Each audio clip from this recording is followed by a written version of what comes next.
বাঙালি খানায় সবাইকে স্বাগত জানাই। আপনারা তো অনেকভাবে কাবলি ছোলা রান্না করে খেয়েছেন। একবার আমার মতন করে সহজ পদ্ধতিতে আপনিও শিখে নিতে পারবেন ছোট ছোট টিপস সহ। তবে আমি আজকে খাসির চর্বি দিয়ে কিভাবে কাবলি ছোলা রান্না করলাম, চলুন সেটা একবার দেখে নিয়ে যাক ভিডিওর মাধ্যমে। বাঙালি রান্না ঘরোয়া উপকরণ দিয়ে। আপনাদের যদি রান্নাগুলো পছন্দ হয় তাহলে চ্যানেলটি সাবস্ক্রাইব করে দিয়ে পাশে থাকবেন। পাশে থাকা বেলটি বাজিয়ে দেবেন, নইলে নিত্য নতুন রান্নার নোটিফিকেশন পাবেন না। তবে আমি আজকে কাবলি ছোলা রান্না করব চুই ঝাল দিয়ে। আপনারা রাতে রুটির সঙ্গে অথবা লুচির সঙ্গেও খেতে পারেন।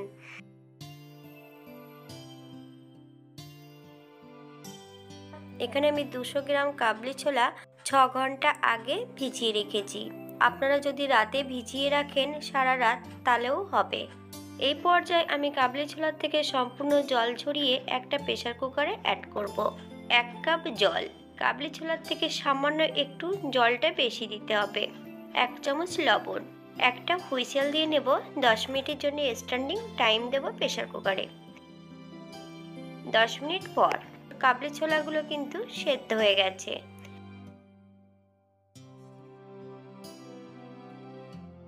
অপর দিক থেকে আমি বেশ কিছুটা খাসির চর্বি ছোট ছোট টুকরো করে কেটে নিয়েছি। আপনারা এর থেকে ছোট বড় করে কেটে নিতে পারেন। ঈষদুষ্ণ গরম জল দিয়ে চর্বিগুলোকে বেশ পরিষ্কার করে ধুয়ে রেখেছি। এই পর্যায়ে আমি একটা কড়াইতে বেশ কিছুটা সর্ষের তেল অ্যাড করব। তেল গরম হওয়া পর্যন্ত অপেক্ষা করতে হবে। ফোড়নে রেখেছি সাদা জিরে। ফোড়ন হওয়ার জন্য 30 সেকেন্ড সময় দিতে হবে।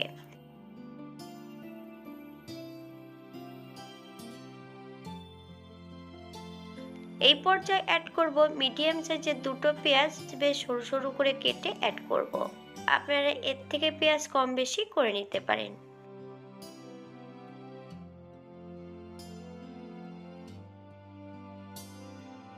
মিডিয়াম আঁচে বেশ ভালো করে ভেজে নেব। এই পর্যায়ে অ্যাড করব 1/2 চামচ লবণ। লবণ অ্যাড করলে পেঁয়াজগুলো বেশ তাড়াতাড়ি ভাজা হয়ে যাবে।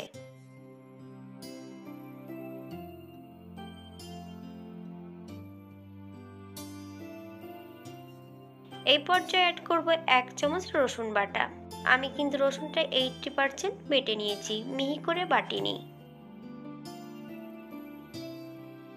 পেঁয়াজ রসুন থেকে যতক্ষণ কাঁচা গন্ধ বেরোবে ততক্ষণ বেশ ভালো করে ভেজে নিতে হবে।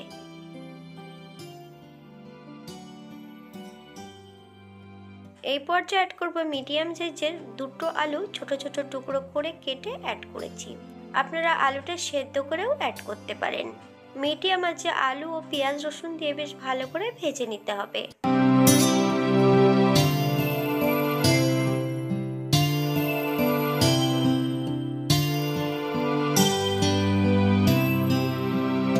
অপর দিক থেকে আমি আগের থেকে বেশ কিছুটা মশলা বেটে রেখেছি। আদা, জিরে, ধনে, শুকনো লঙ্কা, দারচিনি, এলাচ, লং একই সঙ্গে বেটে রেখেছি। এই পর্যায়ে অ্যাড করব 1/2 চামচ কাশ্মীরি লঙ্কার গুঁড়ো, 1/2 চামচ হলুদ গুঁড়ো, 2 চামচ কাঁচা সর্ষের তেল। মশলাটা বেশ ভালো করে মিশিয়ে নিতে হবে।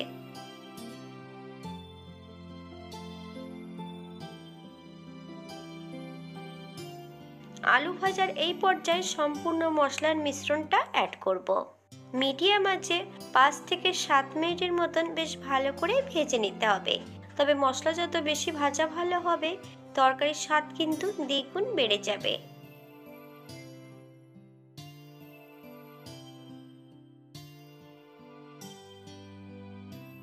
এই পর্যায়ে অ্যাড করব 2 টুকরো চুই ঝাল।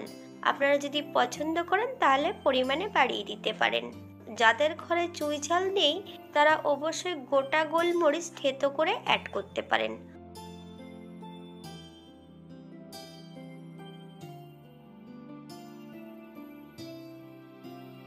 এই পর্যায়ে অ্যাড করব বেশ কিছুটা কাঁচা লঙ্কা ফালি দিয়ে। আপনারা যদি পছন্দ করেন তাহলে পরিমাণে বাড়িয়ে দিতে পারেন।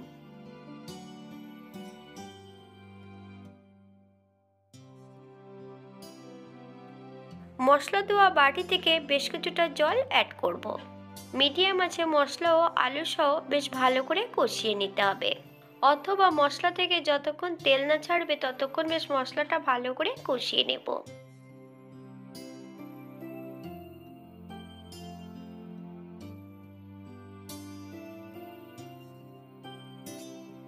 এই পর্যায়ে মশলা থেকে তেল ছেড়ে দিয়েছে। কেটে রাখা সম্পূর্ণ চর্বিগুলো অ্যাড করব। মিডিয়াম আঁচে চর্বি ও আলু সহ ভালো করে কষিয়ে নেব 7 থেকে 8 মিনিটের মতো।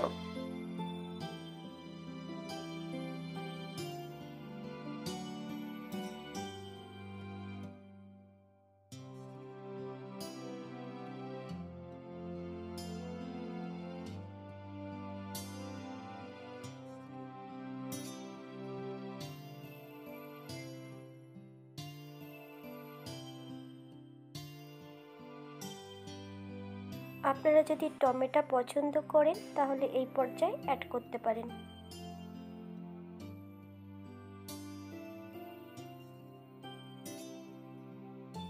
এই পর্যায়ে অ্যাড করব সম্পূর্ণ সেদ্ধ করা কাবলি ছোলাগুলো।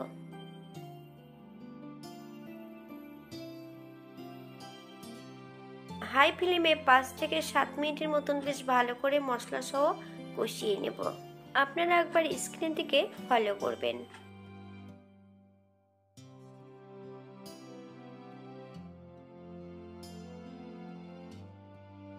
আমি এই পর্যায়ে কোনো লবণ অ্যাড করব না।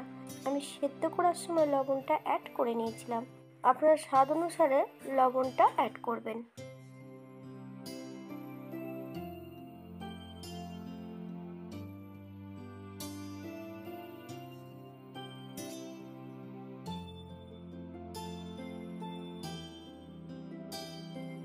এই পর্যায়ে আমি 2 কাপ ঈষদুষ্ণ গরম জল অ্যাড করব।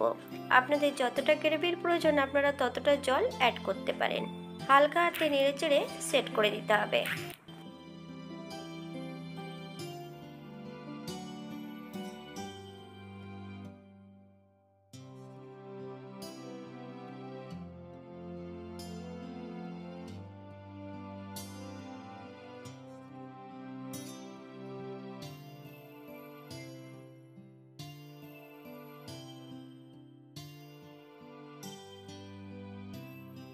দশ থেকে 12 মিনিটের মতো মিডিয়াম আঁচে রান্না করে নিতে হবে ঢাকা দিয়ে।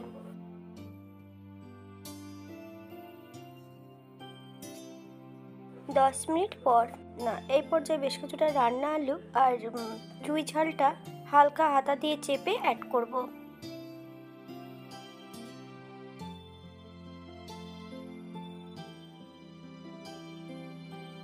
অপর দিক থেকে বেশ কিছুটা শুকনো খোলায় মশলা ভেজে নেব। মৌরি, জিরে, ধনে আমি 1 চামচ করে রেখেছি। 2টো এলাচ শুকনো খোলায় ভেজে গুঁড়িয়ে নিতে হবে।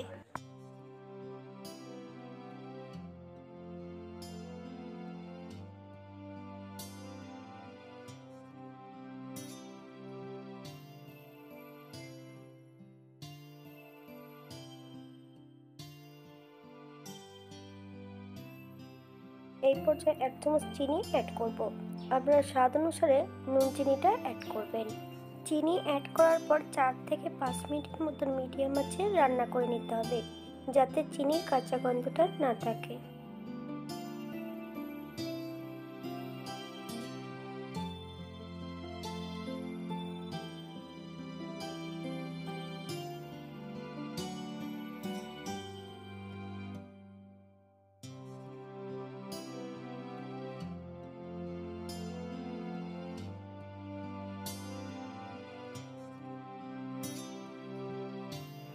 এই পর্যায়ে অ্যাড করব বেশ কিছুটা ধনেপাতা কুচি। আপনারা যদি পছন্দ করেন তাহলে পরিমাণে বাড়িয়ে দিতে পারেন।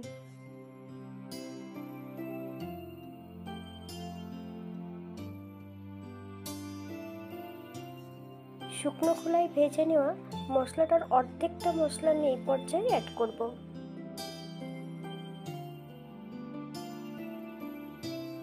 আপনারা যদি টক জাতীয় কিছু পছন্দ করেন অ্যাড করতে পারেন। তেঁতুল অথবা পাতিলেবুর রস অ্যাড করতে পারেন।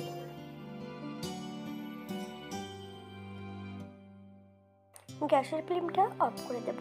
5 মিনিটের জন্য স্ট্যান্ডিং টাইম দিতে হবে, তারপর সার্ভ করব।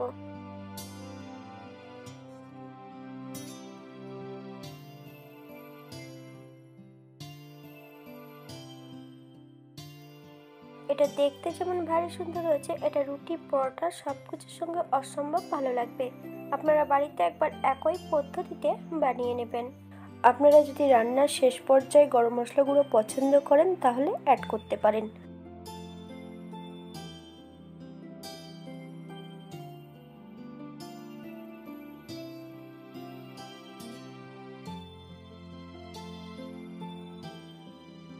আজকের ভিডিওটি এই পর্যন্ত। সবাই সুস্থ থাকবেন, ভালো থাকবেন। অন্যদিন নতুন রেসিপি নিয়ে আপনাদের সামনে আবার আমি হাজির হব। নতুন ও পুরনো সকল বন্ধুদের অসংখ্য ধন্যবাদ ভিডিওটি দেখার জন্য। হাতে যদি সময় থাকে তাহলে একটা লাইক, কমেন্ট, শেয়ার করবেন।